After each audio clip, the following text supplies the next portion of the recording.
Olá pessoal, nesse vídeo eu vou falar sobre o capítulo 5 do livro Jung e o Caminho da Individuação. O capítulo 5 trata do confronto com os complexos pessoais e culturais. Mais precisamente vou falar sobre o mito de Hefesto e o seu complexo materno negativo.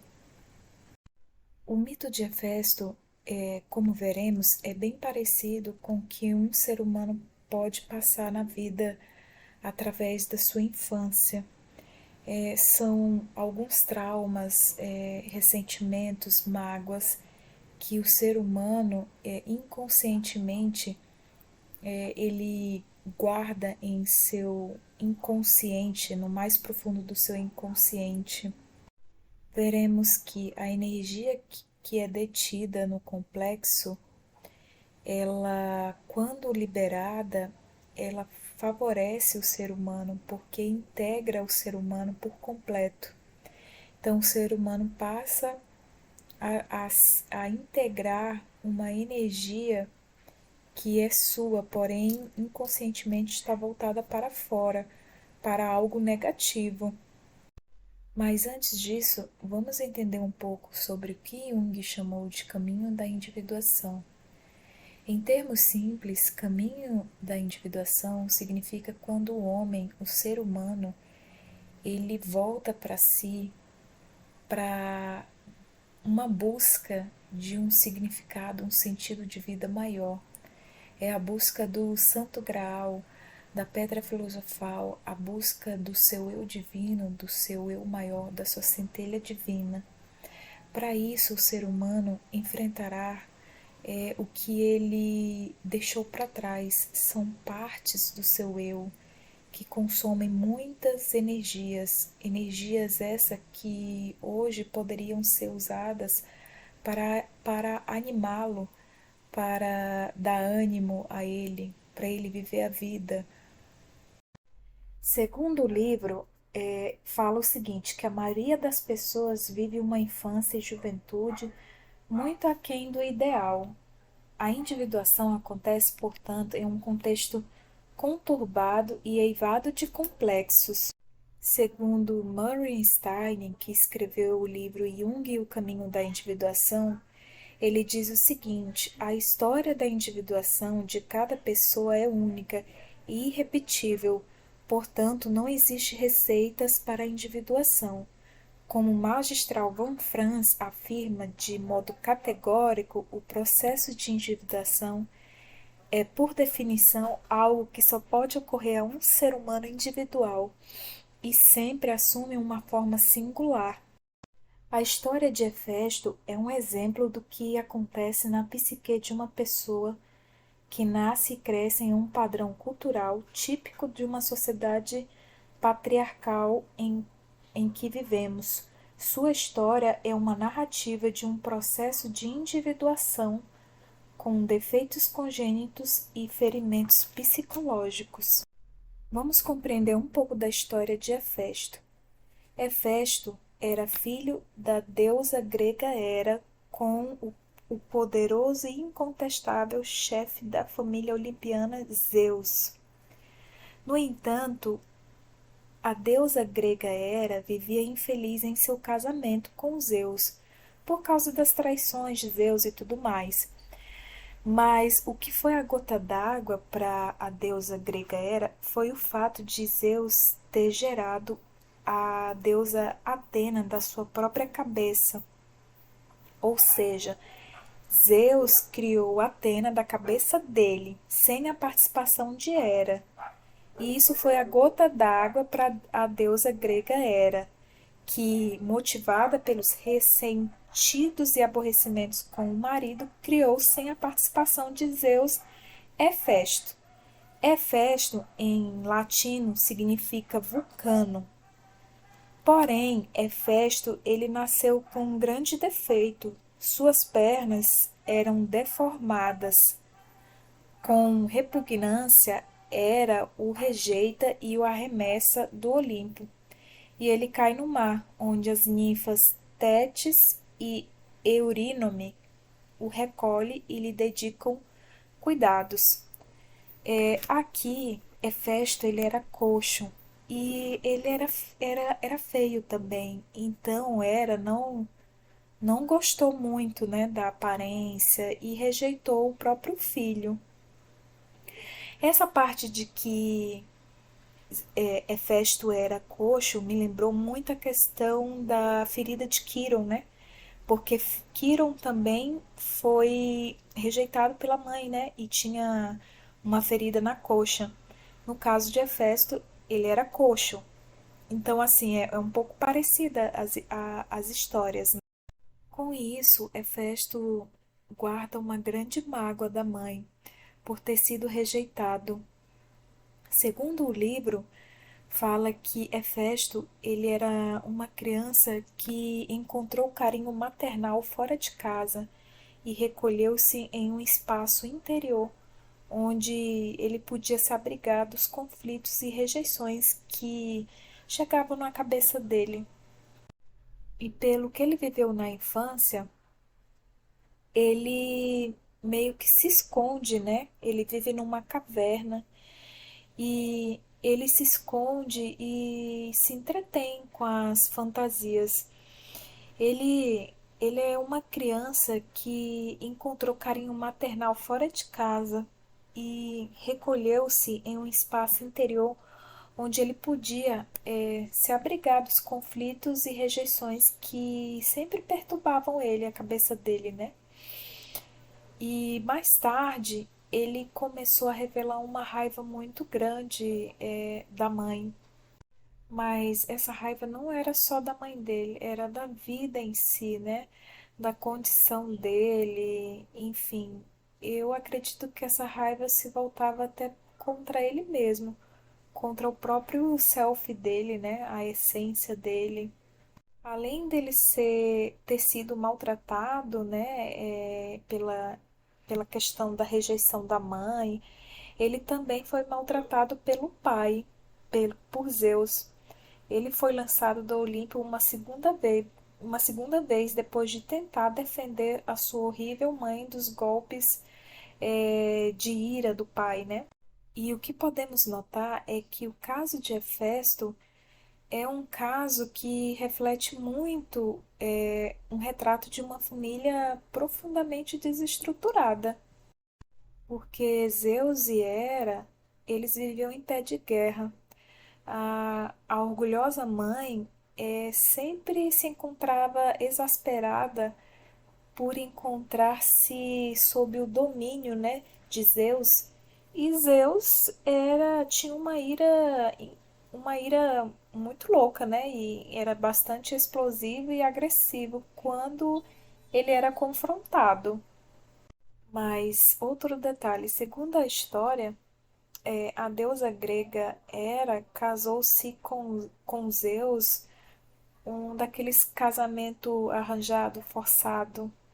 Segundo o mito, Hera era mãe também de outros dois filhos, além de Hefesto. Os três foram concebidos por ela, né, pelo mesmo motivo da ferrenha competição que ela tinha com Zeus. Ou seja, ela, para se vingar de Zeus, das traições de Zeus, ela tinha os filhos sem a participação dele. Ares, que é o deus da guerra, era um deles. E, e tudo que esses deuses representavam, vocês vão ver que representava exatamente o que ela sentia, né?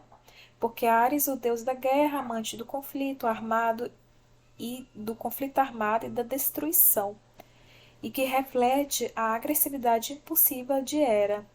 E Tifão, que era o outro filho, né? É um indício ainda mais selvagem da ira cega de Hera.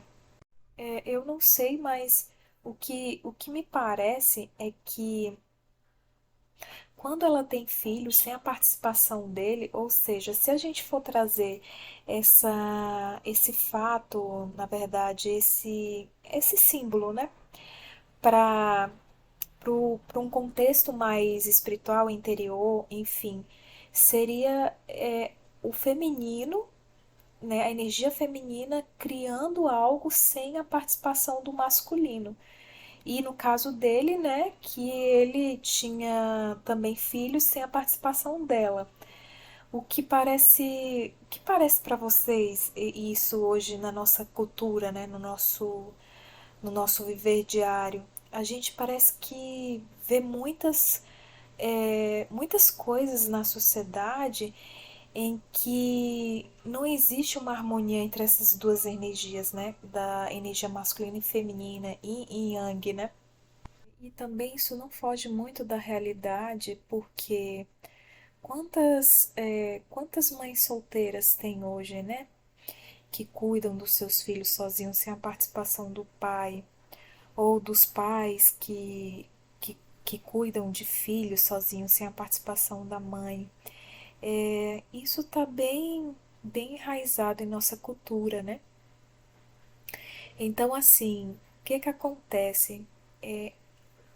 Esse caso, né? Esse mito, ele representa tanto um pedido de socorro quanto um obstáculo a um maior desenvolvimento psicológico, porque uma criança que nasce em meio a uma família desestruturada, é inevitável ela não, tipo assim, não adquirir, não não absorver tanta, vamos dizer assim, tanta perturbação, tanta ira, tanta cólera, enfim, uma quantidade imensa de raiva e de frustração fervilha sob a superfície da nossa configuração cultural, né? E, pessoal, eu achei muito interessante essa parte do livro e eu vou ler e depois eu faço alguns comentários. Diz assim: Hefesto é um protótipo do filho nascido em uma cultura predominantemente patriarcal, em que uma mulher concebe cheia de raiva, dá à luz com vingança e cria os filhos rejeitando-os, e em que um homem gera seus filhos de modo inconsciente, prende a filha a si como uma espécie de amarra psicológica incestuosa, ignora os filhos quando vêm ao mundo e os pune quando tentam impor-se ou defender a mãe das explosões coléricas do pai.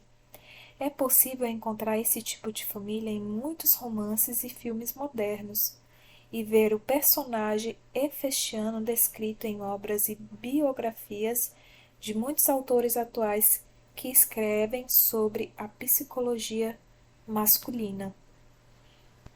Inclusive, uma vez eu vi em um noticiário em que haviam dois filhos, os dois eram irmãos e eles viviam em um lar bem conturbado e parece que o pai ele era alcoólatra e tudo mais e parece que batia na mãe.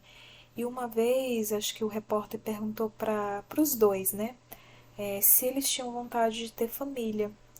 E um deles respondeu assim que tinha vontade de ter família, de formar família e tudo mais. E o outro falou que ele não queria ter, que ele não queria formar família, que para ele não fazia sentido.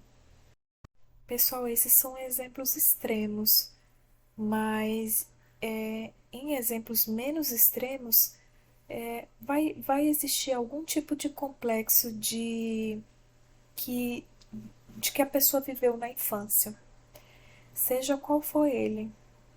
Então, no caso de Hefesto, é um exemplo de que ele, como ele cresceu ali, né, entre aspas, porque antes dele ser jogado ao mar, né, ser lançado ao mar, ele cresceu naquele ambiente e ele adquiriu um complexo e segundo o Murray Stein, ele fala que o complexo ele é um ferimento emocional infeccionado e em geral é inconsciente e possui vida própria.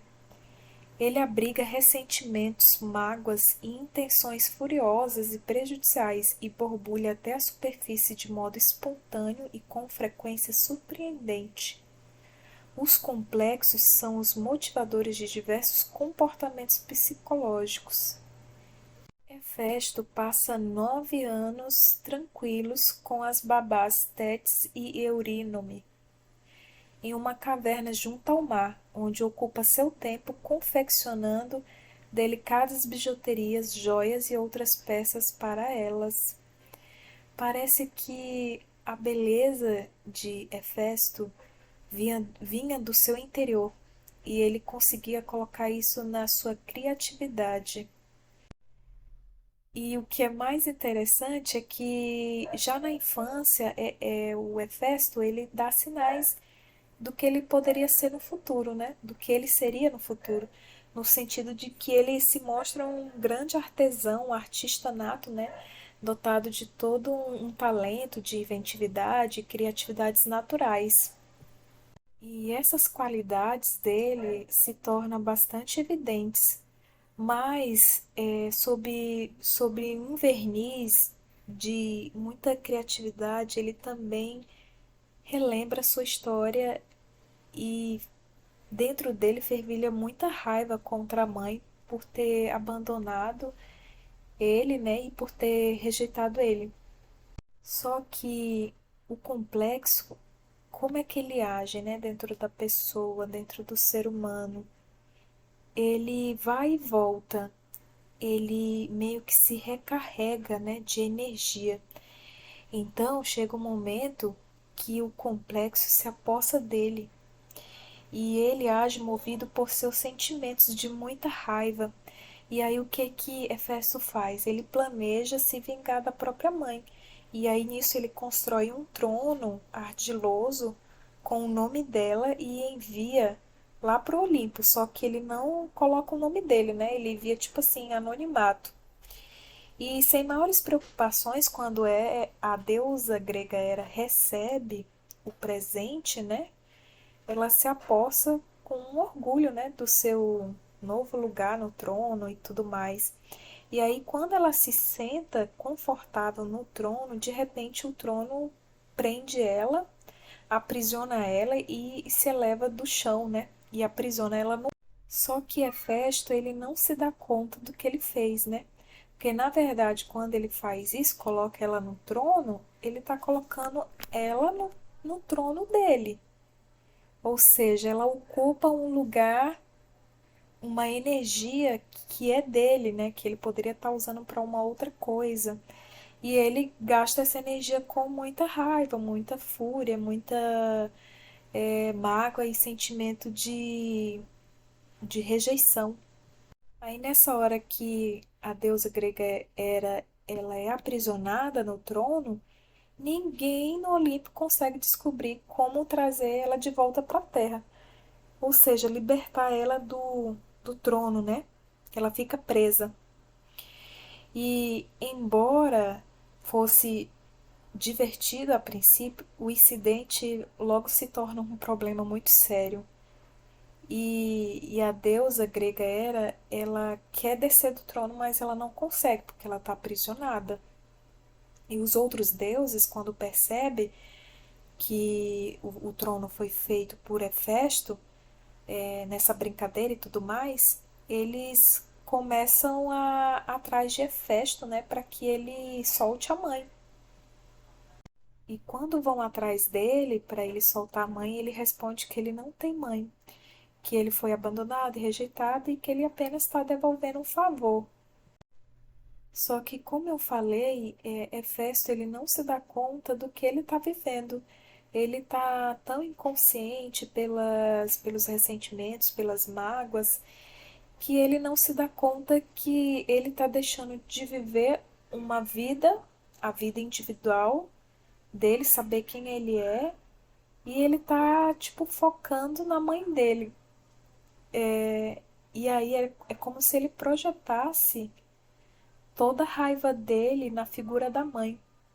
E isso aí gera um complexo, né? E esse severo complexo materno negativo vai impedir a individuação de Hefesto, até que o problema seja resolvido. Hefesto está tão inflexível e não quer libertar a deusa grega Hera, do seu trono alteado. Como é evidente, o que o impasse desses revela é que o filho está tão magnetizado quanto a mãe, por esse campo emocional extremamente odioso. O que significa que Hefesto, assim como a mãe era, ficou preso em um tempo e espaço no seu passado. Ficou preso por um acontecimento que lhe causou muita mágoa na infância. E essa parte simboliza muito aquela figura de Saturno engolindo seus próprios filhos, porque é como se Saturno roubasse o tempo dele, né? Mas na verdade não é Saturno roubando o tempo dele, é ele mesmo inconscientemente, ele não consegue se desapegar de um fato, um acontecimento que gerou muita mágoa para ele no passado. E aí ele fica preso, e aí ele não consegue amadurecer. E aqui seria um amadurecimento psicológico, espiritual também. A energia é totalmente consumida pelo ressentimento da infância e pela posição defensiva contra ameaças imaginárias à sua independência. O patriarcado em que vivemos, ele é tão predominante e tão dominador que o que é ensinado para as crianças, né, desde cedo, principalmente para os meninos, é que não pode chorar, porque chorar é coisa de mulherzinha e tudo mais.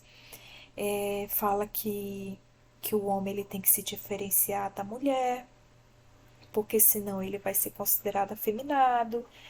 E, e aí eles meio que forçam uma masculinidade nas crianças, né? Nos meninos principalmente, forçando tipo uma separação, né? Forçando uma diferenciação. E, e às vezes essa separação, essa, essa diferenciação do filho homem, né, com a mãe, ela pode ocorrer de uma forma bastante equivocada, bastante conflituosa também, né? Então, assim, tem que ser feito de uma forma bem delicada, né? Porque, querendo ou não, trata-se de uma questão psicológica, que muitas vezes vai afetar essa criança lá na vida adulta. Por exemplo, um filho que cresce e, tipo, sai logo de casa, não é um puer, né, da vida. O fato dele ter se separado da mãe cedo e, enfim, ter saído de casa também não significa que existe ali uma separação de fato, né? Porque ele pode ainda estar muito preso a complexos com a mãe e meio que refletir isso na vida adulta dele. E ele vai replicar isso com a família dele, né? Com a mulher que ele se envolve para casar, para se relacionar e tudo mais. E isso que eu falei reflete exatamente o trecho do livro que fala assim: aquele que vive separado pode, né, o caso do filho separado da mãe, pode, como Hefesto, estar amarrado à mãe por meio de um complexo, por raiva ou ressentimento, e isso a ponto de prejudicar seu desenvolvimento posterior devido ao impasse criado pela situação.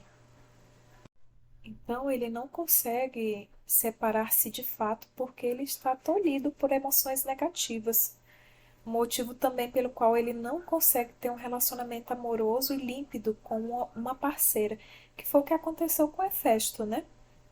O Murray Stein, ele fala o seguinte, que um dos valores do mito de Hefesto é o fato de demonstrar com bastante clareza e expor de maneira franca esse problema do complexo materno negativo. Esse complexo ele é muito pior quando fica totalmente oculto e reprimido. E aí, nesse caso, os efeitos no inconsciente da pessoa, no caso de Hefesto, né? É um vínculo muito negativo que pode se tornar uma fixação permanente e quase que impossível de resolver. Aí voltando à história do mito, né? Ares, o irmão de Hefesto, se propõe a ir lá buscar ele para que ele solte a mãe, né? E Ares é o deus da guerra e tudo mais, com certeza, né, vai usar a força para trazer Hefesto. Só que Hefesto é bem mais forte, né? E ele dá uma rajada de forja em cima de Ares e Ares sai envergonhado lá da caverna. Aqui a força, vamos dizer assim, é a pior opção que tem para remover uma pessoa de uma condição de retenção em um complexo, né? A pessoa que está presa em um complexo, ela não sai do complexo por força. Teria que usar outro meio, né? Outro método para poder tirar Hefesto daquela retenção em que ele se encontra, né? Aí os deuses, agoniados, porque o caso é urgente, então resolve mandar Dionísio, que é o primo de Hefesto, né? E Dionísio ele foi criado de uma outra forma. Ele foi criado de uma forma em que levava em consideração os ritos femininos, né? Dionísio é o deus do vinho, dos prazeres e tudo mais. Então, assim, ele estava muito mais, vamos dizer, partícipe do universo feminino do que Ares, que era o deus da guerra, né?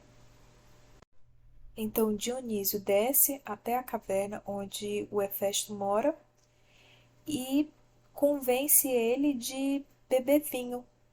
E aí, nesse negócio de beber vinho, Hefesto ele se embriaga.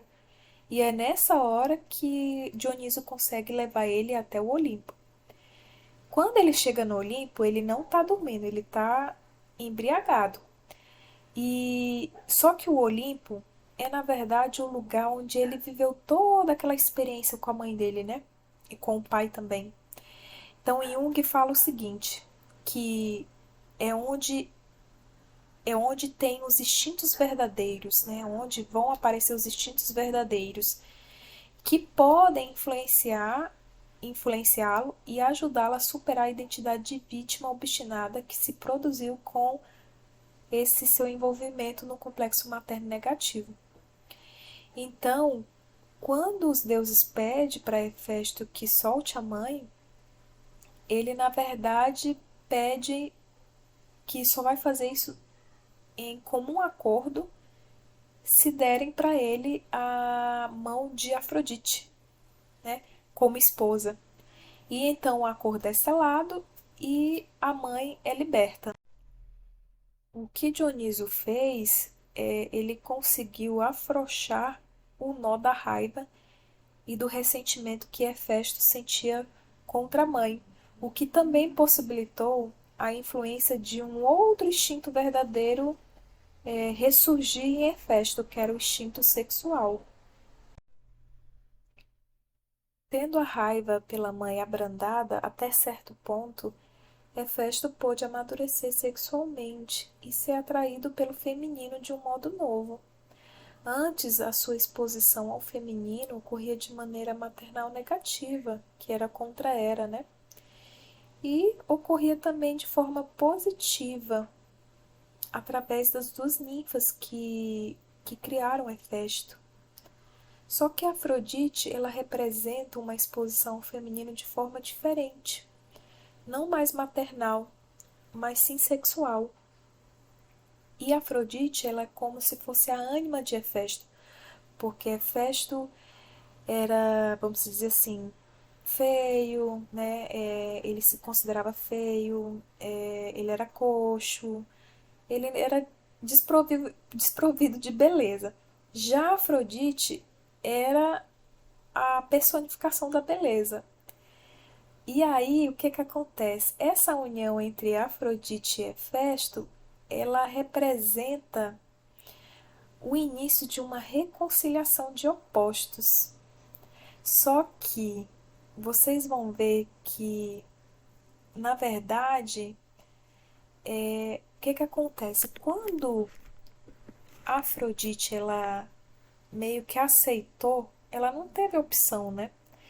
Ela lembra que foi um acordo. Ele pediu a mão dela em troca de libertar a deusa Hera. Então, não foi de livre e espontânea vontade que Afrodite aceitou, o que vocês vão ver depois. Segundo o livro, fala o seguinte: acontece, todavia, que essa união entre Afrodite e Hefesto, ela é uma união bastante instável, muito semelhante à maioria das primeiras tentativas de reconciliar os opostos. Esse é o primeiro casamento. Ele começa com uma explosão de esperança, seguida de decepção. Ao que parece, Afrodite consentiu com a união por pressão social e não por amor e dedicação. Então, Hefesto ele se sentiu atraído pela beleza, ou seja, se sentiu atraído pelo seu oposto. E essa relação com Afrodite, esse relacionamento, ele não se fundamenta na compreensão mútua, porque Afrodite, ela meio que consentiu a união por pressão social, né? E não por amor. E aí o casamento se deteriora, porque Afrodite ela acaba tendo um caso com Ares, que inclusive é irmão de Hefesto, né? O deus da guerra. E o deus Sol, Hélio, ele denuncia o fato a Hefesto, que Hefesto, tomado de ciúmes, inventa mais uma vez um mecanismo de captura ardiloso. É uma rede que ele faz com que caia sobre os amantes e que o mantém unidos em flagrante. E aí ele expõe os dois a todos os deuses do Olimpo. Só que, em meio àquela confusão de Ares e Afrodite estarem ali presos na armadilha e tudo mais, no meio da praça pública do Olimpo, Poseidon não se agrada e pede que a decência seja restabelecida. E nesse caso, ele chega a pedir a Hefesto que liberte o Ares, em troca de um pagamento de uma multa. Só que Hefesto ele fica meio assim desconfiado, será que vai me pagar mesmo? Poseidon, deus dos mares, reafirma o pagamento, afiança o pagamento, e aí Hefesto liberta o Ares e a Afrodite também, né? E aí, o que que acontece? Hefesto, ele tentou comprar o amor, mas fracassou, né? Para individuar-se de fato, Hefesto ele vai ter que também separar-se, vai ter que se separar do complexo paterno patriarcal e do seu modo de tratar a ânima. Porque quem é que tratava as mulheres como se fossem tipo objetos e que podia comprar, o que podia fazer o que quisesse a seu bel prazer? Zeus fazia isso, que era o pai de Hefesto. Então, Hefesto ele vai ter que aprender a se separar desse complexo também, esse complexo paterno patriarcal que ele, vamos dizer assim, herdou de Zeus, né, o seu pai. E a questão da ânima, ele vai precisar encontrar a sua esposa e cortejá-la. Então, Hefesto vai ter que aprender a encontrar sua esposa de uma forma diferente, que é aquela forma mais tranquila, né, que é de cortejá-la. E o que que Jung fala sobre a ânima, né? Ele fala que a ânima é para o homem muito mais do que apenas uma passagem para a sexualidade. Ela não pode ser comprada nem ser vendida. Como função da psique, a ânima ela é autônoma, não se sujeita às leis do coletivo. Na verdade, ela é exatamente o oposto disso, do que a coletividade traduz, né? Como tal, ela é o elo para todos os instintos verdadeiros de que fala Jung e para as imagens arquetípicas do inconsciente coletivo, as quais são capazes de produzir os efeitos benéficos necessários à personalidade em processo de individuação. Então, foi com base nessa história de Hefesto que Jung retratou uma problemática psicológica que acontece na vida do ser humano. Ele fala assim: temos em primeiro lugar um complexo materno negativo inflamado, baseado na experiência de rejeição extrema devido a uma imperfeição. Temos também um complexo paterno negativo, decorrente da ausência negligente e do comportamento por vezes brutal do pai. Em seguida, constatamos uma atitude comercial em relação ao feminino e ao relacionamento amoroso, o que cria uma experiência de ânima instável e inconfiável. Esse é o legado da atitude patriarcal que tenta controlar o feminino interno e externo. Por fim, temos uma sombra de Ares, derivada da raiva e do autodesprezo agressivo da mãe. Essa sombra pode ser dirigida contra os outros ou contra o próprio self.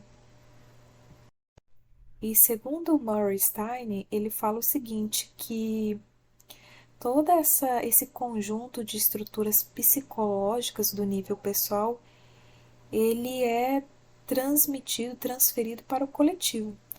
Porque no coletivo a gente consegue ver, por exemplo, em comerciais, em filmes de Hollywood, a questão da ânima representada de forma bem Afrodite, ou seja, a projeção das deusas do amor em telas e imagens sedutoras do feminino, expostas abertamente em anúncios comerciais. E sobre a questão da sombra de Ares, ele fala que ela está presente no complexo industrial militar e nos estreitos laços com que os poderes constituídos, estabelecidos, que aqui são as nações, disfarçados em meio a racionalizações dignas e honrosas de interesse nacional, defesa da tradição e da teoria econômica, ou seja, as disputas de poderes entre nações.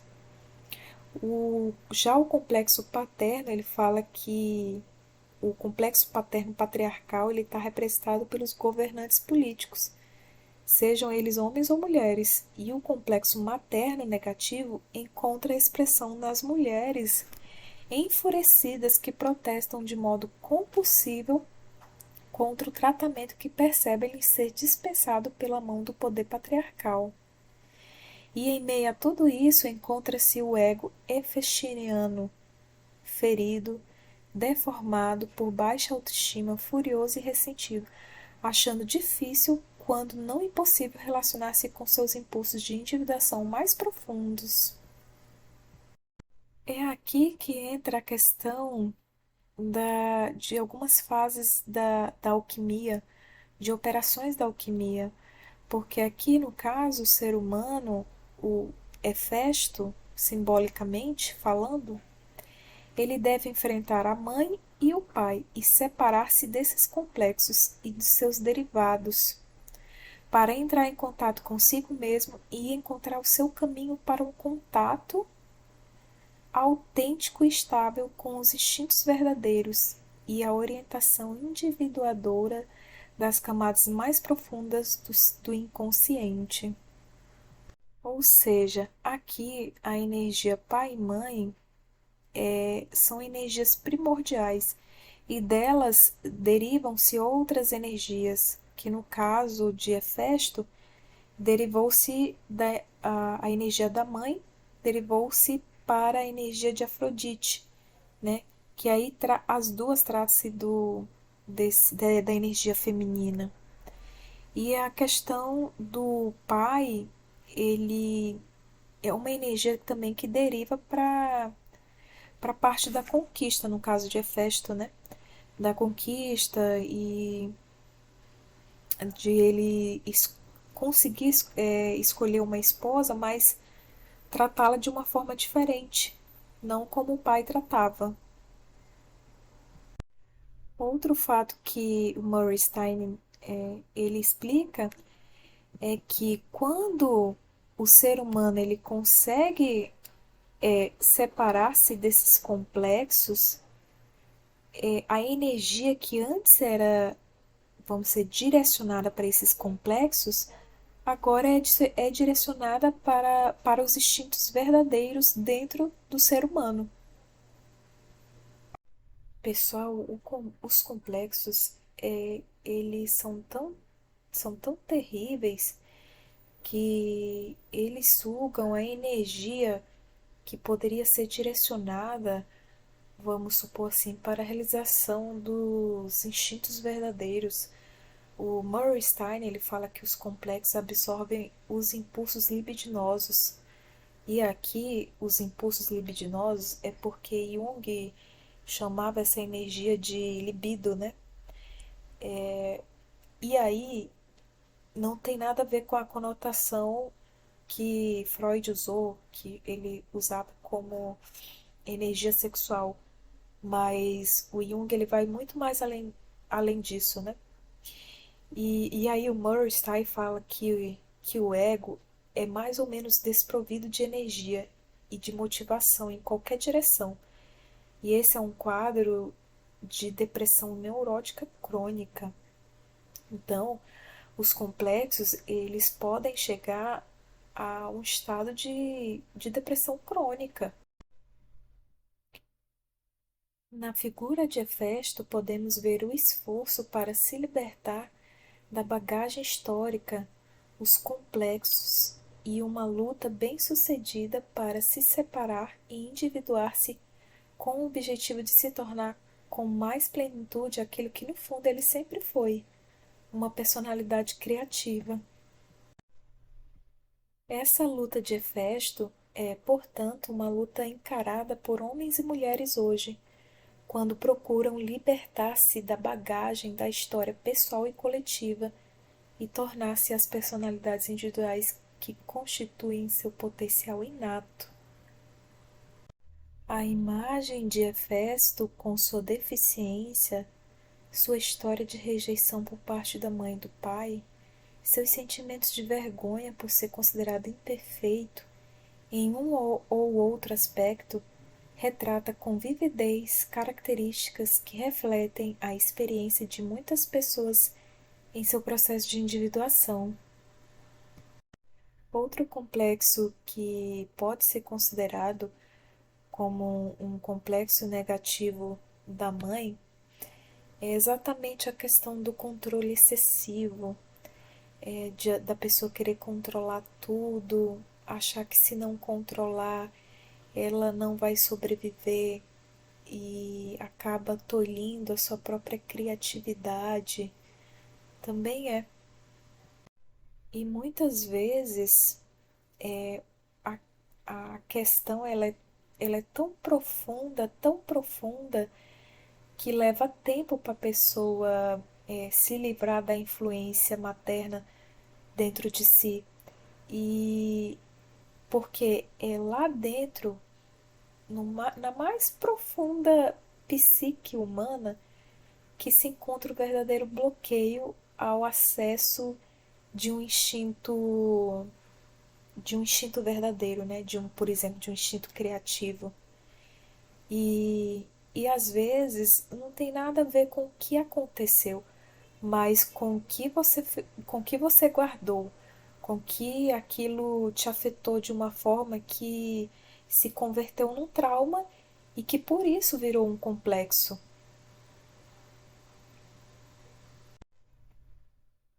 O problema nesse caso é que o ferimento, uma vez curado, torna-se um poderoso fator interior de inibição. A Hera, que rejeita o filho, torna-se hóspede da psique e, como tal, pode continuar desferindo os golpes que agora estão no distante passado e resolvidos na realidade externa. Com relação a essa imagem psíquica, a pessoa permanece pequena e infantil, ao passo que o complexo materno se agiganta. A Hera sobranceia como um monstro, ameaçando rejeição e agressão contínuas diante de qualquer tentativa de mostrar cores criativas próprias. Ou seja, do ser humano ter instinto, né? No caso da criatividade, que é o instinto verdadeiro do qual estamos falando. Interessante quando a pessoa ela conseguiu dar um passo na evolução dela e tratando-se desse complexo materno de modo surpreendente que essa pessoa ela conseguiu um lugar sossegado e protegido, assim como a caverna de Hefesto, né? Uma espécie de caverna onde essa pessoa agora pode falar, onde a sua voz pode ser liberada e onde o impulso criativo agora pode ser liberado, né? Pode vir à luz e essa pessoa ela encontra um prazer, uma ocupação prazerosa. E o Murray Stein ele traz uma versão do Hefesto inteiro, ou seja, o Hefesto mais completo, né? Ou seja, aquelas energias em que ele direcionava para a sua raiva, para suas mágoas e ressentimentos, agora ele direciona para si mesmo, em benefício de si próprio. Ou seja, ele volta-se a si, as energias são direcionadas para o seu eu interior, para abranger o seu self. Então, o Morgenstern fala o seguinte: a partir do momento em que Hefesto defronta-se com Hera e retorna aos muros privilegiados do Olimpo, ele está livre para ir e vir à vontade e criar as grandes obras que o tornarão conhecido mais tarde. Ele ativa suas forjas em Lemos, transporta materiais conforme a necessidade e atende às encomendas de vários deuses clientes. Hefesto passou a representar para os gregos não só o fogo da criatividade, mas também o controle desse fogo na forja. A imagem de Hefesto dá forma ao instinto da criatividade. Sem esse moderador, o instinto apenas queimaria com seu fogo devastador, descontrolado e incontrolável, como às vezes acontece com indivíduos criativos que não encontram o seu ponto de equilíbrio. A raiva e a frustração desses indivíduos evadem-se ao controle e sua energia criativa não encontra canais adequados. E em uma breve passagem da Ilíada de Homero, ele descreve a cena em que Hefesto cria uma magnífica obra de arte, o famoso escudo de Aquiles. No maciço escudo, Hefesto representa todo o cosmos, a terra, o céu, os mares, o sol, a lua e todas as constelações, duas cidades com todas as atividades típicas desses lugares de habitação humana, acampamentos militares sitiando uma das cidades, cenários agrícolas com lavradores atarefados, as propriedades de um rei, um vinhedo florescendo, um rebanho sendo perseguido e atacado por leões, uma grande pastagem com pastores apacentando suas ovelhas com tranquilidade, uma cena do interior com mancebos e donzelas cortejadas por sua beleza, ao serem presenteados com bois, dançando com mãos e braços entrelaçados. E para arrematar essa admirável obra, ele esculpiu o grande poder do rio Oceano fluindo na orla externa da sólida estrutura. Então, quando o famoso ferreiro de braços fortes terminou a armadura, ele a tomou e colocou diante da mãe de Aquiles. Ela, como um falcão, precipitou-se do Olimpo coberto de neve e levou a reluzente armadura presente de Hefesto. De fato, o escudo se mostra tão indestrutível quanto o próprio Deus. A história de Hefesto e sua criatividade dá testemunho da força persistente do imperativo da individuação na psique humana e de sua capacidade, com frequência, contra todas as adversidades, de conter e canalizar uma inabalável determinação. Sem dúvida, Hefesto alcançou o sucesso social e material. Ele também voltou a se casar, agora com a adorável Caris Aglaia. Bom, pessoal, esse foi um resumo da história de Hefesto, onde claramente existe um complexo materno negativo, mas nós, como seres humanos, esses complexos, muitas vezes, eles não estão tão claros, não estão tão conscientes como deveriam estar. Então, possivelmente, existem complexos em nós que estão atuando em nossas vidas sem mesmo a gente perceber. E como é que a gente sabe que temos um complexo X ou um complexo Y? Pelos rastros que esses complexos deixam nas nossas vidas, através de sintomas, por exemplo, incômodo, uma angústia, uma sensação de desprezo, de inferioridade, de não se achar suficiente e por aí vai. Os sintomas são bastante emocionais também. Então, assim, essa mitologia, esse mito, ele conta de uma forma clara como podemos perceber, né? E como o próprio livro fala, não existe também só o complexo materno negativo, também existe o complexo paterno negativo. E, ao meu ver, eu acredito que a maior parte da população dos seres humanos tem um ou dois tem um ou os dois desses complexos que fala no livro, que é o complexo materno negativo e o paterno negativo, porque são as duas energias primordiais, pai e mãe, né?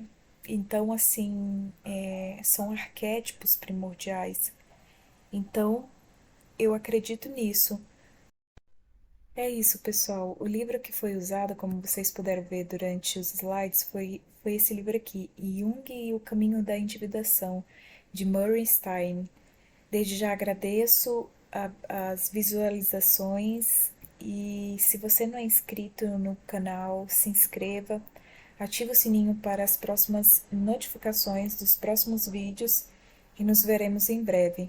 Tchau, tchau.